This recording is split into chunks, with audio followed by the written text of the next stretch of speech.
Okay, I did tell Stan that I kind of was probably the person that knew least about security in the room, so hopefully you'll bear with me. So I'm trying to distill this down to the ugly truth, which is, for me, quite simple. As a designer, you have to find all the flaws in a system, and the attacker only one. And the one takeaway I'd like to give from this talk, I think, is you will fail. And you have to plan for that failure, because whatever system you build, they're all hackable, and you have to base on the assumption that you're going to fail. So I think that's the one key takeaway for me for today. And we've all talked about IoT, how people are going to make money out of it, how that's all typically in the data, and a lot of you talked about theft of data and what happens to that. But you can only trust the big data if you actually trust the little data, which is all about trusting the device. And undoubtedly, security is in the kind of the top 3 list of things that will affect what the adoption rate of IoT is. And with IoT, I genuinely believe we're talking about billions of devices in deployment. And so with that sort of scale, it is all about reducing the attack surface on any one individual item. And next thing I think is slightly controversial. It's not what some of the earlier speakers have said. I believe this applies to all sensors. Even if it's simple sensors that have no valuable data and you don't think there are any privacy issues. I don't think security can be made an optional item. And I'll come back to it. This is not the PC age. This is not the mobile age. It's IoT. Security needs to be architected from the beginning and cannot be made an option. And right now, it tends to be offered as a cost option. If you want to, you can add it. And I firmly believe it's something that really needs to be designed in from the beginning, regardless of the system. And I believe that is entirely achievable from a kind of cost, power, budget perspective. So we've talked about various systems that are being hacked, and if you look at most of the embedded software development, it's traditionally not being connected. It's a closed system with a lot of proprietary software built on top of a little RTOS. And we now live in a world where we need to care about security, but very few developers have any real understanding of it. And the only way I think to address that is to kind of change the balance of things and actually say, we're going to provide a lot of security for you so you don't need to worry about it. We're going to tell you and then make it easy for you to use best practice, not for you to have to go and read up about it and discover how you should do things. It should actually be there from the beginning. And I think that change is a change that has to come about in how people develop software and systems for IoT devices, because we cannot take all of the software community and turn them into security experts. It's not going to work. And I think it is too easy to blame those designers who get it wrong, partly because they're not security experts, they're not going to be. Even if they're trying to be, it's one of those things that's really hard to measure in a system, and therefore tends to get compromised as project schedules and costs drive out those optional factors. And then you're faced with the fact that you've got this kind of parallel hacking world against a tiny community of developers. So I don't think it's a question of blaming the developers. It's a question of finding ways to make it easy for them to build secure systems. And various talkers touched on this. Security is dynamic over the lifetime of a product, either because as it moves down the value chain, your concerns about what gets hacked and what the value is changes from the manufacturer who may not care through to an end user who really does, or quite possibly a service provider who actually cares about it more than anyone else in the value chain, and how actually over the whole lifetime of the product, once it's in the field, the value can change. And we need to address that so that choices at the beginning don't affect the security that happens at the end. So again, you have to start at the beginning. And there's a whole new class of attacks out there. Everyone talks about denial of service attacks, but when I come back to some of the low-cost sensors, new DOS attack is actually, all it does is flatten the battery of your device. Right? It's a new attack on a system, and for that reason, if your product is successful, it is going to be hacked. And the costs at the moment of deploying new firmware updates often could be larger than the cost of the original device. And you may have a sensor that is installed in the fabric of the building with a 20-year battery life. You may not be able to get to it. Replacing that battery might actually be really expensive.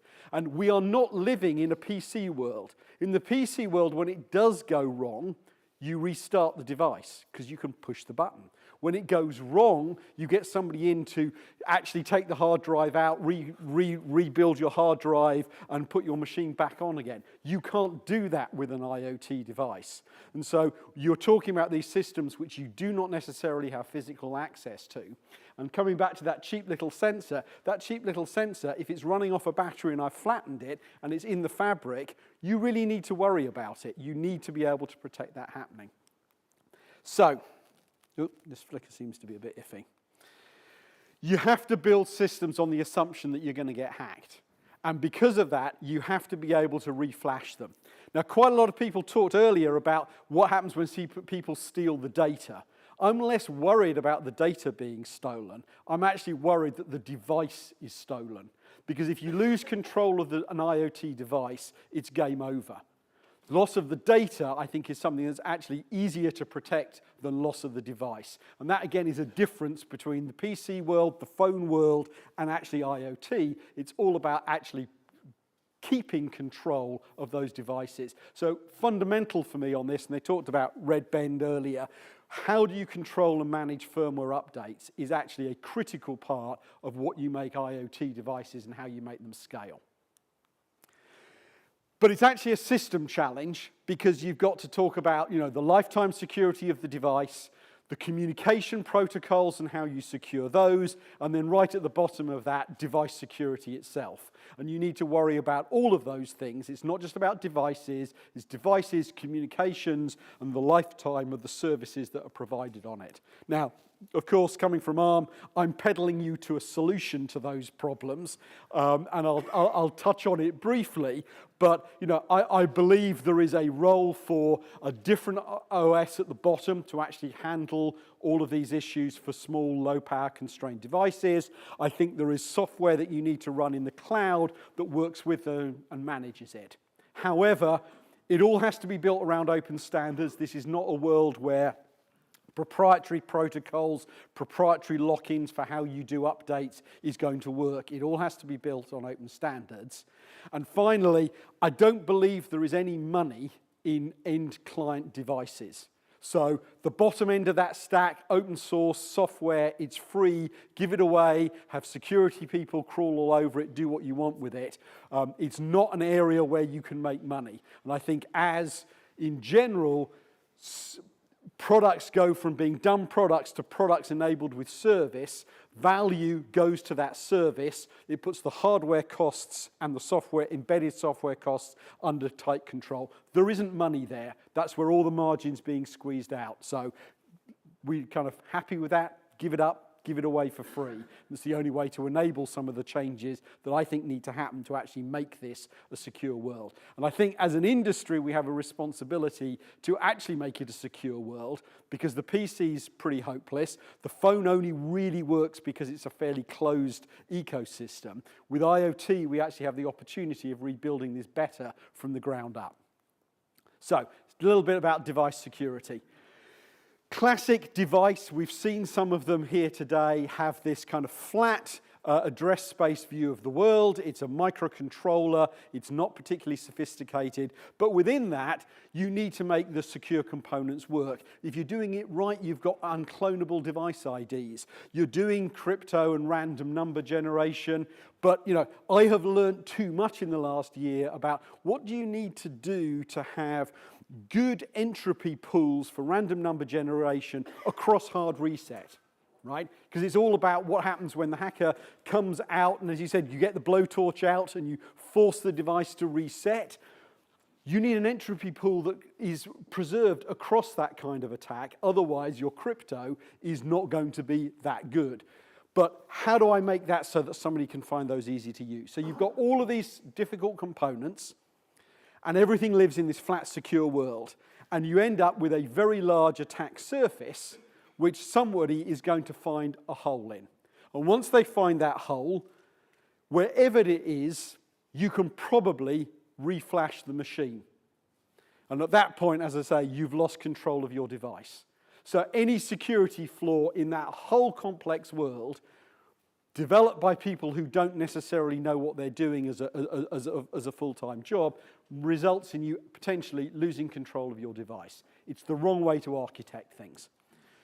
You have to rebuild the world into those things that are truly secure and those things that don't need to be.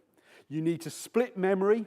You need to split execution into those two different worlds. You need to make the footprint of the stuff on the right as small as you can so you can invest a lot of time, effort, expertise in getting it right. You must never let protected keys out of the right-hand side into the left-hand side of the world. You have to provide the APIs that says these are the functions you're allowed to perform on trusted assets, but never let people get their hands on the trusted assets themselves. And to do that, you need to provide hardware support underneath the software to make that work. And you need to do it in tiny, tiny microcontrollers. So this isn't a large system with virtual memory protection. You have to make this work in embedded microcontrollers. And if you do that, you can reduce what the attack surface is for an attacker coming in. And with that, you can make sure that people can't write directly to flash, that you can't recover clean data, and then hopefully, if there is a flaw in the device on the left-hand side, you can securely reflash it. And that's kind of an important part, is how do you get yourself back once you've been attacked, and you hope the flaws are in the left-hand side, not in the right-hand side. So why do this? And a lot of this is about fast innovation. You want the doll maker to make their doll. You want them to bring out a new doll next day, the day after that, the day after that. You want them to be able to iterate products quickly and do fast development. Stuff on the right-hand side, you want it to be slow, steady, measured, reviewed, and of high, high quality, and it doesn't change a lot.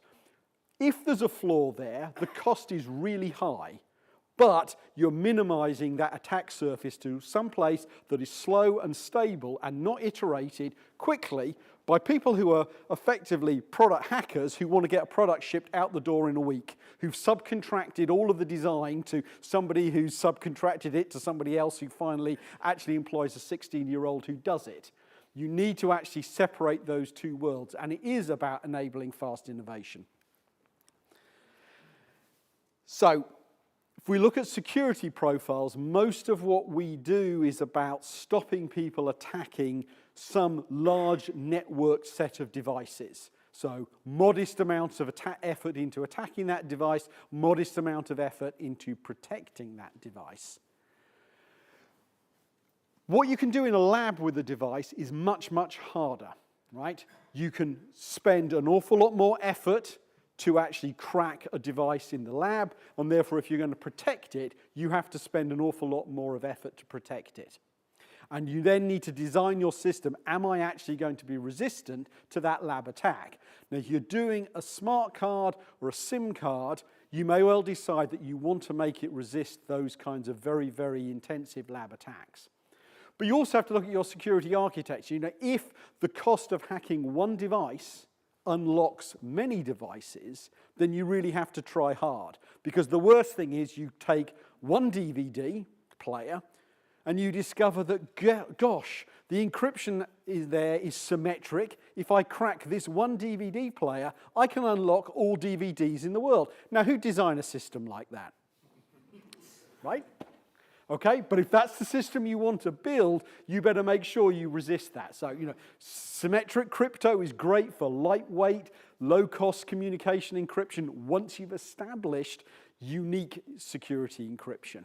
So, again, you need to know how to architect your system.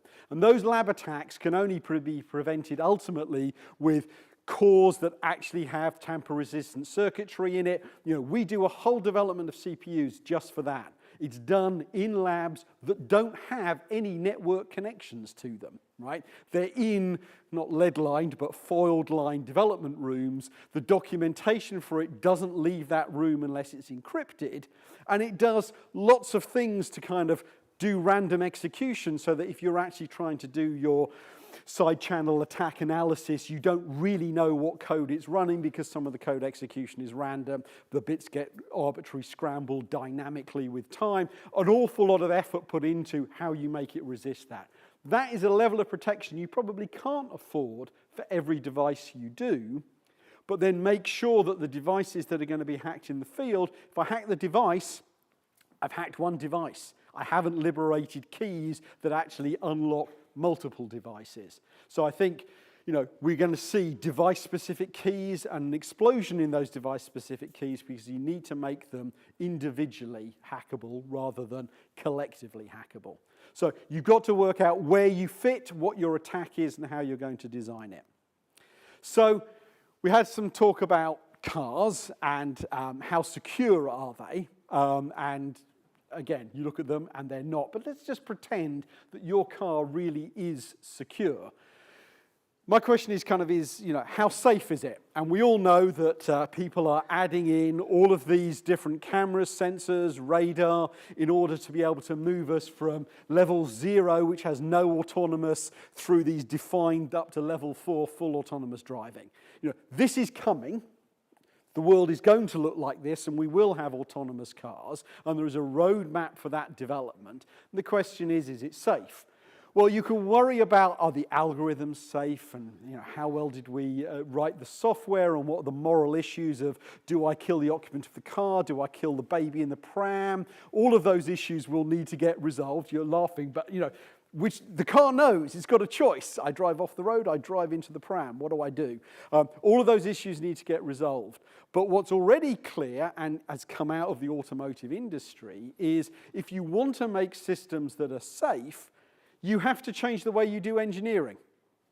So again, the cores that go into automotive have different engineering practice than some of our cores that are just done for mobile phones. You need to have completely different levels of documentation, verification, validation of those cores. You have to provide all of those materials, work out what the failure mode analyses are, meet much tougher engineering standards for how you just design the hardware. Before you get to worrying about those algorithms, the fundamental way you design the products needs to be different if you're actually going to convince people that you're going to end up with a safe product. So even if it's secure, you have to ask if it's safe. And I think if you look into the future, what people are doing in automotive today may well be what we need to do in IoT in the future. So while everything in IoT may well be cheap and cheerful, parts of that will slowly migrate, and as people become more and more concerned about larger scale deployments, you'll see actually the requirements all the way from the bottom up for a higher quality of engineering associated with those product developments. And then you get into the whole question of how do you validate the software that goes on top of that. So this is a spectrum, and as they say with security, you can spend as much money as you like on the problem. I fundamentally believe we have to move the bar significantly, that with IoT we start from a much better place than we ever have done in PC or the mobile phone industry. But even once you've moved to what I think is the bare minimum we are responsible for, there is then a big continuum ahead of us of how much more we may need to invest. So a little bit about comms security, and I'm going to disagree with some people here. I believe in IP to the edge, right? I really believe we should be doing internet protocols to the edge. There are subsets of them. There are simplifications through DTLS and CoAP. It may not be full TLS stack, but I believe you can do that to the edge. I also believe you need to trust in Moore's law.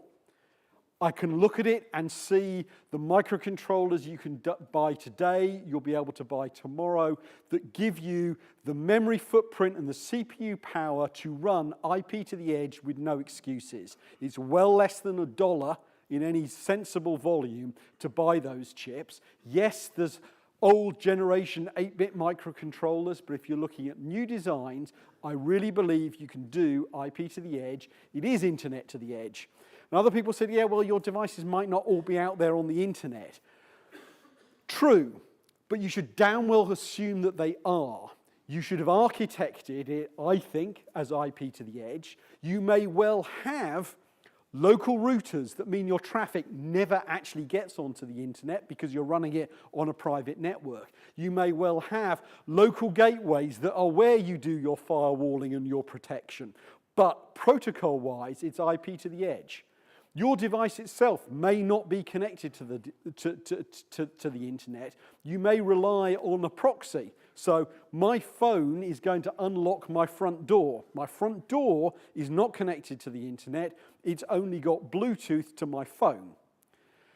I give a certificate for my front door to my friend, and I go, it's a week old, it only lasts for a month, I may want to do revocation of that certificate.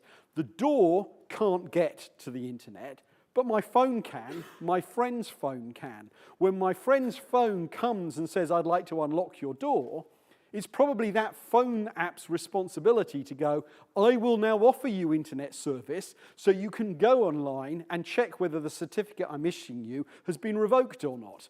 And if you don't actually give me that access and I don't get secure communication channel through to the web, I'm not going to unlock my door because I don't know if your certificate is valid or not and whether it's on the revocation list. So even devices themselves that don't have the power to get to the internet, you can architect as though they can. You can build systems where they can.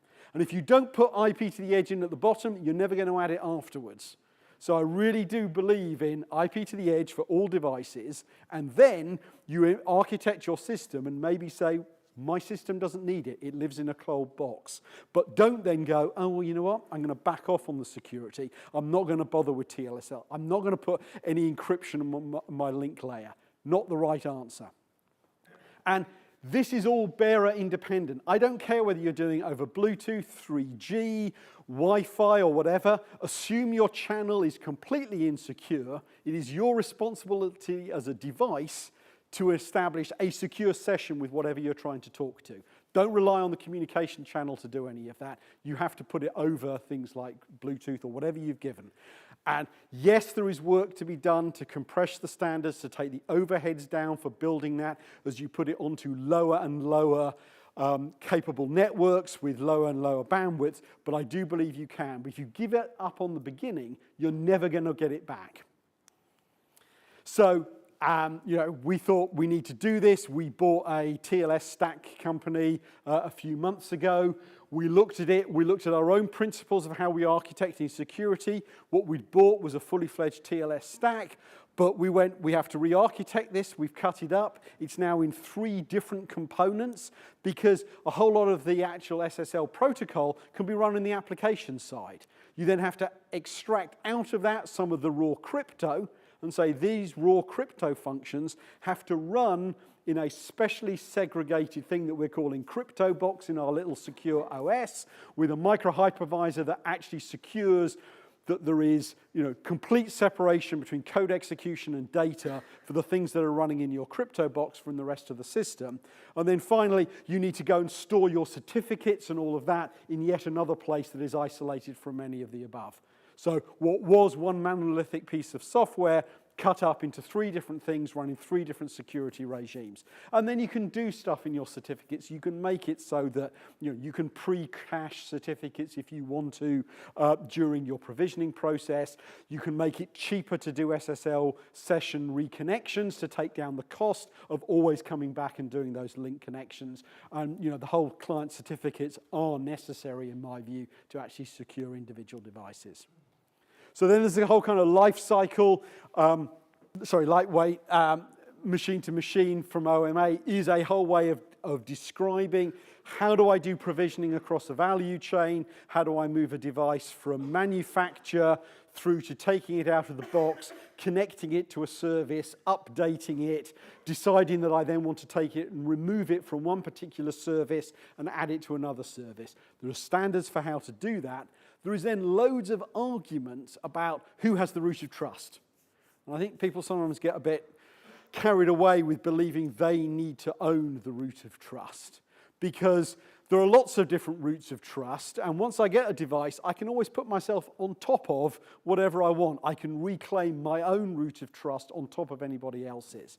And so there are some people who are, I need to put it on when I do wafer probe, because actually I'm the chip manufacturer. And I'm trying to do SKU management and have one piece of silicon that pretends to be two different chips. And I sell one as being expensive with lots of embedded flash, and the other one with cheap with a little embedded flash. In fact, they both have exactly the same amount, but I need to manage that. So I'm going to actually do that provisioning at the wafer level. You may be a smart card manufacturer who says, I'm going to provision, put firmware into my device and package it. And at the packaging, that's when I'm doing provisioning. You may be at the other end a consumer product that says, when I take it out of the box, first person it talks to owns the device. Right? That's a good enough security model for me. But once that person has taken ownership of it, they should actually do provisioning to it. And at the moment in those Bluetooth examples was if somebody else comes along to it, they can pair it again. Well, no, because they're the second person who's trying to pair it. The first time round, my identity should now be in that device. I now own that device. And if somebody else tries to come and repair with it, it's not going to let that happen. So it's not as secure as doing it earlier, but for a consumer product, it may be fine. If you're the first person to pair with it, you own it. Now, some security service down the road may have opened the cardboard box, and there's another story for you. So lifecycle management, it is all about roots of trust, but think where you're going to put it and whose root of trust is it, and why do you have it? Is it me as the device owner who has that root of trust? Well, actually, there's a second one, which may be the service provider who says, I now trust your device and I will stream data to you. It's a different root of trust for that. And there's a whole bunch of corporate level software integration to be done to say, how do you manage those devices? How do you manage your networks? How do you view what your anomaly detection is on the network of devices that you care about? So there's a whole bunch of enterprise software, which isn't what we put into the open source, unlike the client side, which actually then allows you to manage those deployments using, again, a whole bunch of standardization around the certificates and how you manage those. So just to finish, I think these are the problems we actually need to solve if you're going to make IoT successful. Need trust for it to scale, but developers don't have that expertise. You have to architect systems that let them develop it without them becoming security experts. You need to remove from them the security choices they have to make. And there's good and bad. The bad is you're going to take away some choice on what your system architectures and designs are. The good is what's going to get used is going to work. And that's where I believe in the homogeneous view of security. Reduce the number of options and damn well get it right, rather than have everyone invent something and know that most of them are actually going to get it wrong. Can't have a flat security model. If you have a flat security model, any hole opens you up and you lose control of your device. You have to have a way of architecting that security model to compartmentalize and divide up what has to iterate quickly and what you're going to work on and validate and push through really slowly. There is no excuse for communication protocols to be compromised. As I say, TLS, just do it, bear the cost, and your communication channel then should never be in the plane. You have to get to the root of insecure firmware updates. That needs to be implemented in the device. It needs to be managed on the cloud side for how you actually then control, validate, and revoke those updates. How you stop people doing rollbacks on firmware because, here's my secure device, but I'm going to force a spoofed rollback to an earlier version of the software. You need to manage how all of that works. And you have to get the random number generation right. And we've had lots of talks about it's hard. There's stuff you can do in software, but there's things you have to do in hardware to actually maintain those entropy pools, because if you don't get your random numbers generators right at the bottom, the whole PKI infrastructure is worthless. You need to get that right. That's it. Thank you.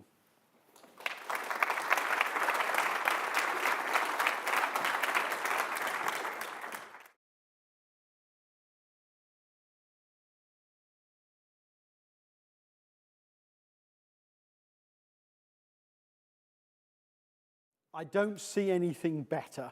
Is it perfect? No. I think the one difference I'd like, or perhaps the only difference I'd like to see in IoT is I'd like to have my certificates on devices. At the moment in the PC world, it's always somebody else's, right? I want to start with my certificates on there as well. And that, some of that was touched on earlier about privacy, who should see my data, do I send all my data to some third-party aggregator? All of those things are only going to be enforceable if you actually get your own certificates into it. We actually end up having, and it's different between business and consumer, but in the consumer world, the notion of my identity and my ownership or family or how you want to build that put into the device, so at points in the future, I can go, you know what, I've changed my mind. I don't want that to happen. But all of the weaknesses in certificate management can't fix that. Haven't seen anything better, and there's an awful lot of billions of dollars of money and time and effort being spent in trying to make that internet world. And from my perspective, it's the best we've got. Let's use it.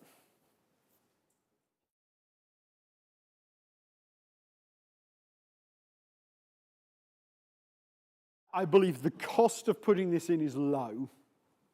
And so it becomes, in my world, it should become a cost of doing business. You know, I don't want to buy a product that doesn't support this.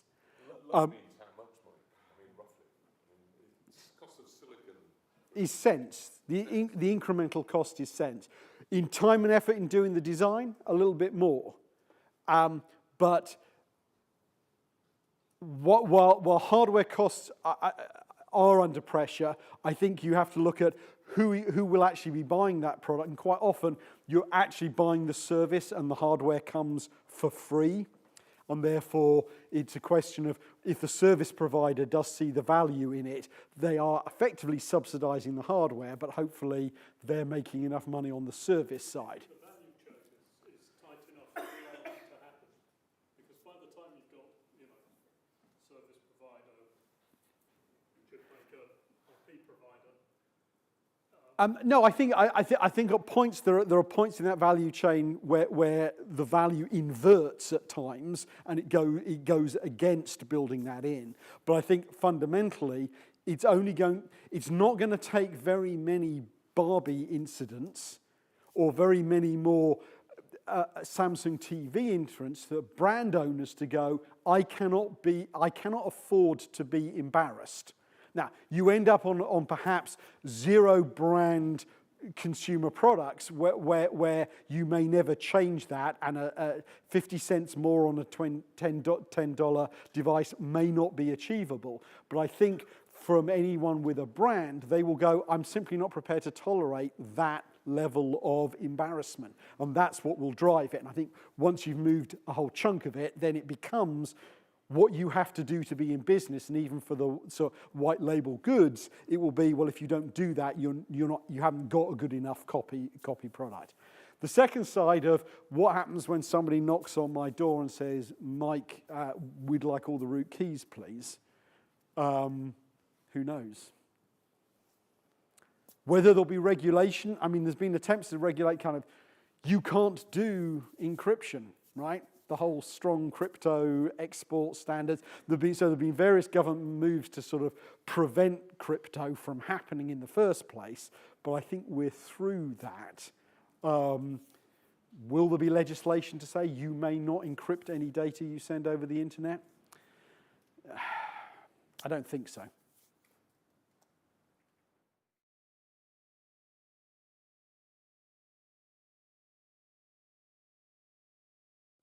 Ultimately, the consumer pays.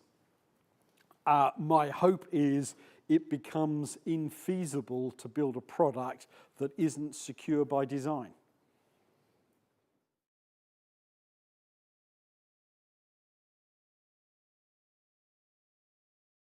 Absolutely not. However much you try, it will be easy to build appalling systems. But I think we have to make it a lot easier than it is today. There will then be products out there that are badly designed, carelessly designed, well-intentionally misdesigned, we're not going to stop it happening.